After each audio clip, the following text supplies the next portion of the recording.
Pratima Goel, who's a psychologist and a grandmother of two young boys, twins, and a very dear friend of the schools.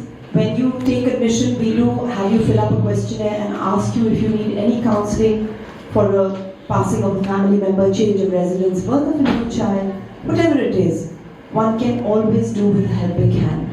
And here we have Deepika Nath, who's the helping hand for our teachers. She's our curriculum coordinator, has been with the study school for a long time. Her mother used to teach her. She's been in education since she was born and has been teaching at the American Embassy School for more than 35 years now. So we are delighted to have these two absolute experts here with us to share their thoughts with you, to give you clarity and to give you a little bit of calm. Good morning again.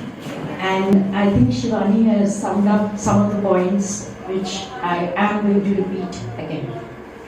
Now is the time, I've gone through it, the admission time. Where as she rightly says, there's a race. You fill up the forms, you get into the best school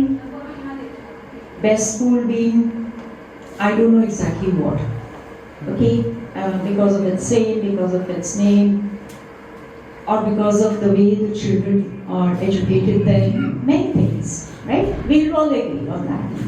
And yes, one can totally understand the parents' concern and need to put the child in the formal school as soon as they can.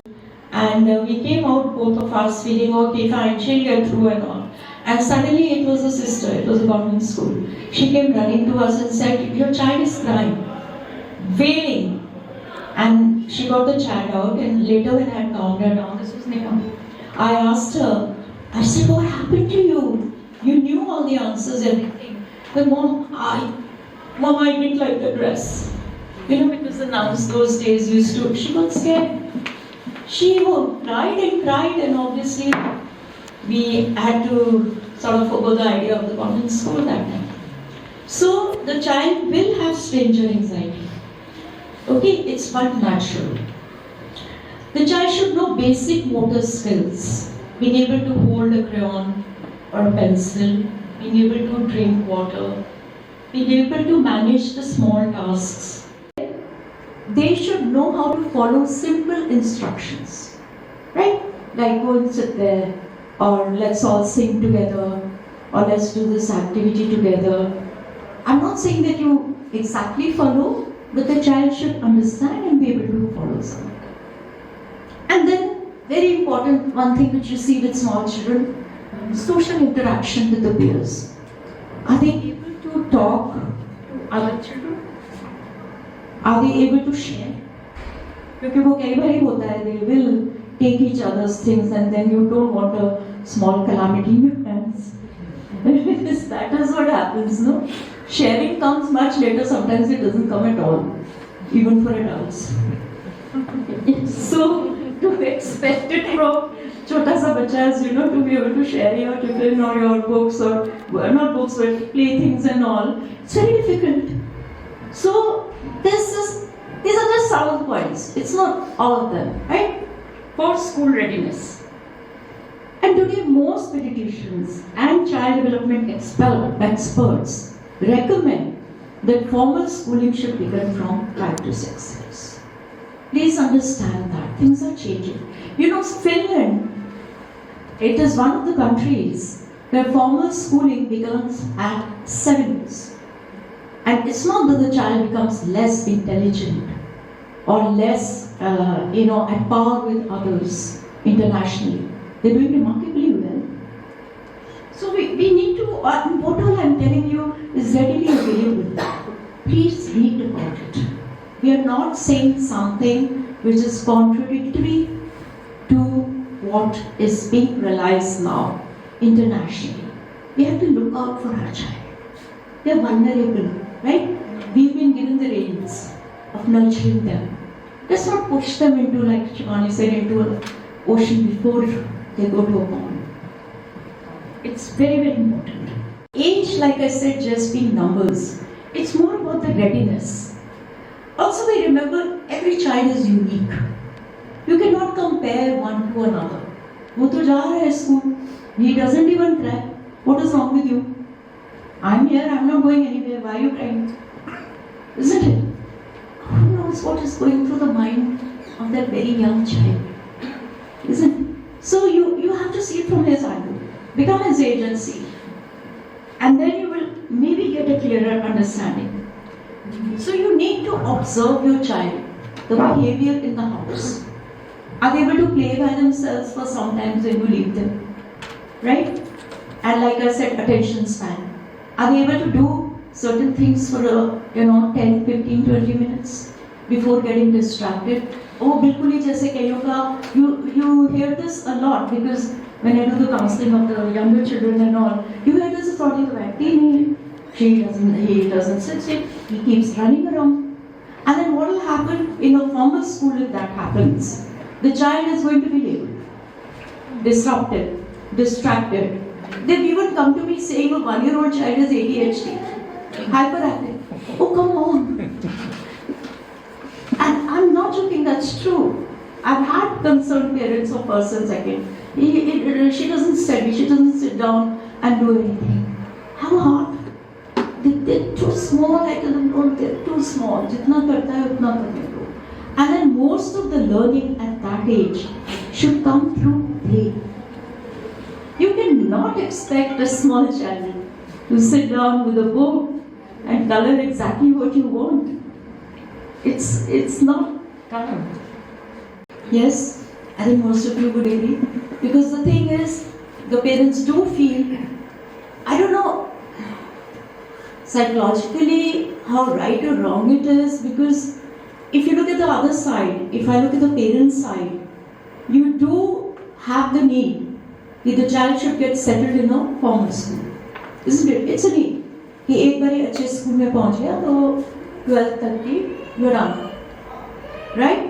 Yep. It's very totally understandable. And every parent is wanting to do the best for the child. That's the other thing. It's a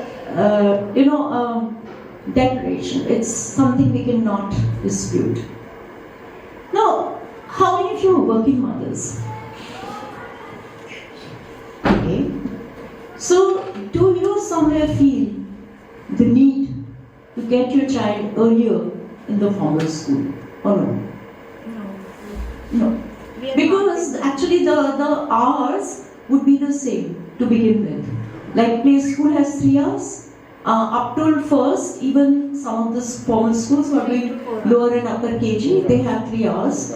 And later on only it is when it becomes 5 to 6 hours. We gradually get there. But what is the difference between the preschool and the main school? Would anybody like to tell me? Please. So, I have been with little children for 30 plus years, and I can just tell you that little children are so different. Just like what Pratima said, they're all very unique and very different. And what do they really need at the age of 3, 4 and 5? They need to be nurtured, they need to be loved, they need to gain confidence to move on in life, to move on to first grade, second grade, whatever they go to after that. Where do they get that? They get that in a preschool, because the number of children to adult ratio is small. When you move them to a higher school, what happens? They're 1 in 30 children. I am different, Shivani ma'am is different, Pratima ma'am is different. I could be lost in that school of 30 children because I'm emotionally not stable, I'm emotionally not mature, and I'm not meant to be. I'm meant to grow, I'm meant to learn to be nurtured and loved, and need to develop my social emotional skills. Learning alphabets, numbers, all that happens. We must understand that. But if we have a child who's not socially and emotionally secure and mature, that's where the problem starts as we get older. We need them to flower, and that's what preschools do to us. The good schools with responsible teachers and everything, there's very little difference between the good schools. They all follow the same pattern and structure. Of course, it depends on the teachers, their commitment, and the way they interact with the child. So here in a play school, what will happen is the interaction will be one. If a child is not responding, if the child seems withdrawn, if the child is a bit disruptive, there will be somebody to notice this and deal with it accordingly. However, in a class of 30, although I do believe even they have two teachers and they do try their best in some of the good schools, but the difference is there. I remember in my twin school, that is Vasant Valley, there are 30 children and 2 teachers. And one of the teachers had to go on leave and they could not find the replacement that easily. And I do remember the twins were a little disturbed, of course. Because they were used to that individual attention or more attention. And in this case, they're quite naughty between the two of them. And they were, a bit disrupted. So you have to understand the emotional need of the child at that age is one-to-one attention. Because they are not emotionally stable. We cannot expect that and it doesn't happen. So, if they're not ready for structured environments, then it's going to be tough on the child. Very tough. बच्चे से थोड़ी लड़ाई हो गई, कुछ उसकी चीज ले ली. He was hungry and at that moment it was not time to eat. You can't imagine the number of things which come up. It's only when you experience, your child going through it, which I have redone because of my twins, that you understand and remember all that. How their brain functions. It's different. So early separation can lead to anxiety or fear of school. They feel a bit overwhelmed, because of the timings, because of the structure. They're supposed to be still at some times, play at certain times. Although, again, I repeat, many schools, most schools do treat their children kindly at that age because it's been, there are many sessions with teachers and all that. Like I said, the number is 30, even more. I'm talking of Vasant Valley. In other schools, it can lead up to 40 people. Because the need for admissions at that age, the demand is so high. And like they say, the gap between the demand and the supply is too wide. And the most number of children that get into admission would be nursery. So the numbers Yes, have to be... I was going to come to that. Yes, it would be fine. It would be nursery. So, again, I'd like to give you a tip. In nursery, a lot of people apply. Because like I said, it's this insecurity that once you've got the child in, the child is in. The first standard. Or even later. I know children who have applied even later. Itna rush nahi hota. And the child will be more mature, stable, to be able to get it. This is not it. Don't tell the principals I told you this. Like I said, the number is 30. Even more. I'm talking of Vasant Valley. In other schools, it can lead up to 40 people. Because the need for admissions at that age, the demand is so high. And like they say, the gap between the demand and the supply is too wide. And the most number of children that get into admission would be nursery. So the numbers have Yes, to be... I was going to come to that. Yes, it would be fine. It would be nursery. So, again, I'd like to give you a tip. In nursery, a lot of people apply. Because like I said, it's this insecurity that once you've got the child in, the child is in.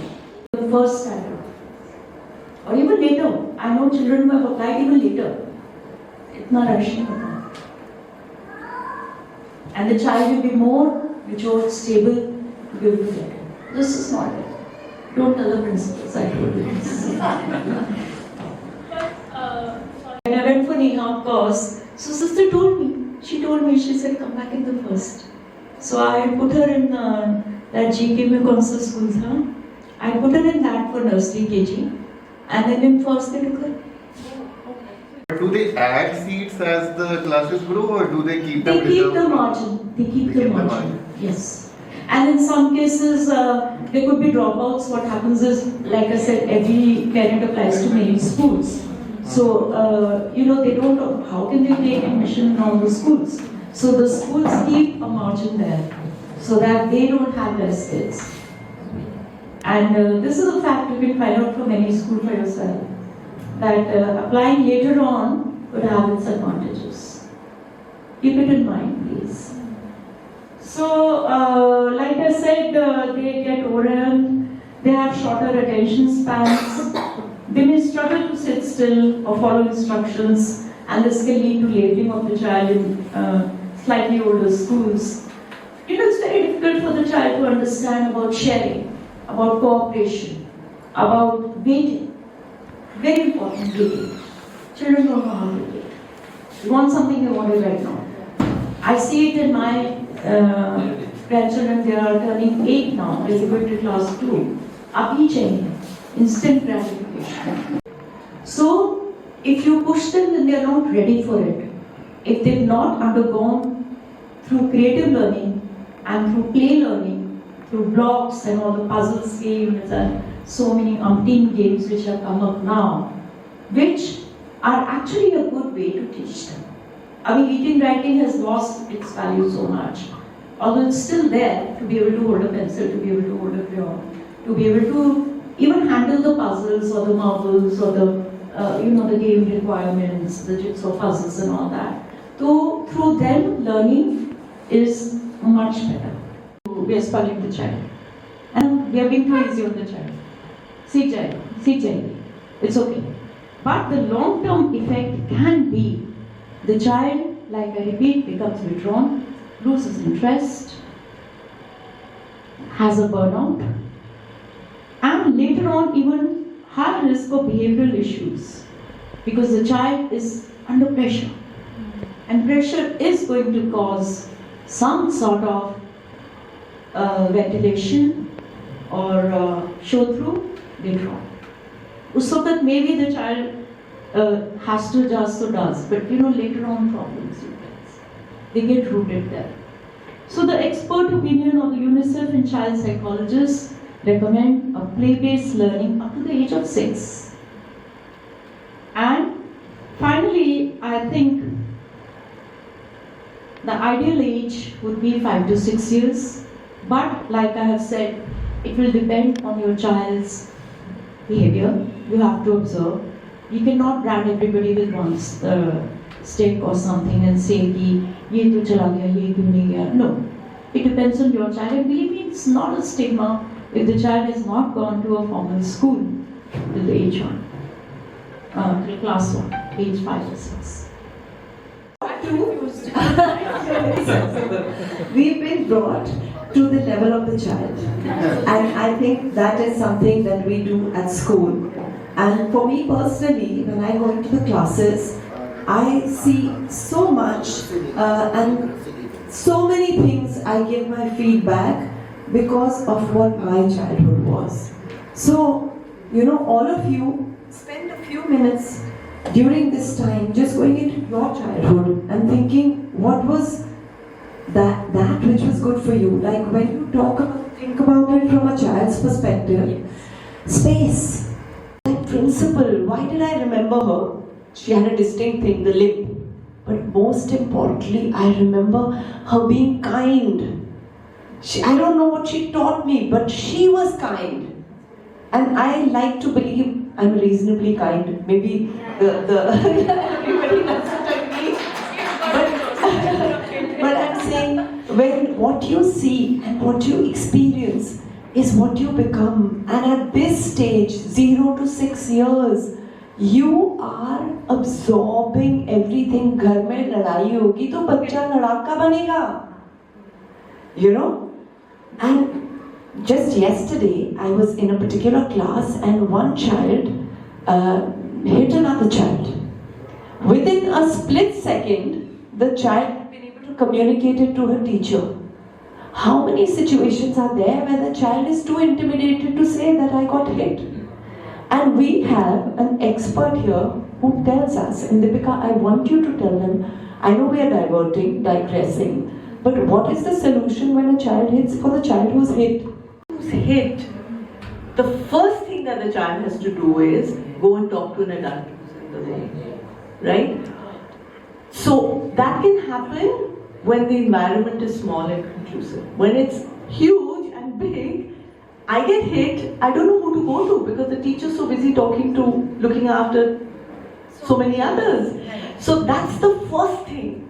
And just to let you know that even internationally now, the first thing they do in all the international schools is to have a preschool section, which is completely cut away from the big school. So even say the American school, they have first grade upwards is a different building, and the preschool itself with the KG is another building. So the child, from the time they get in, from 3 to 6, is in that separate thing where they are learning through play.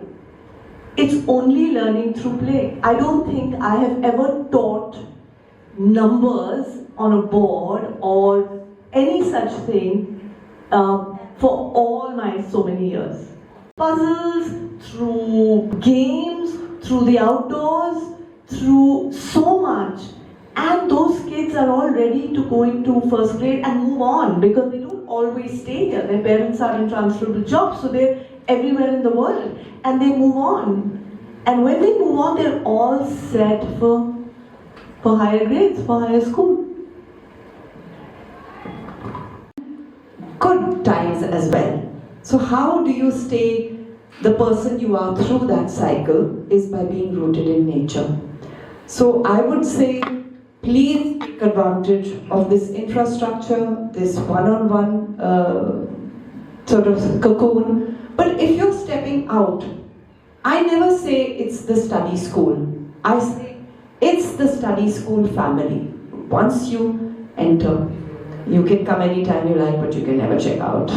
So once you've checked in, we are here to guide you wherever you're going, because your children are our children.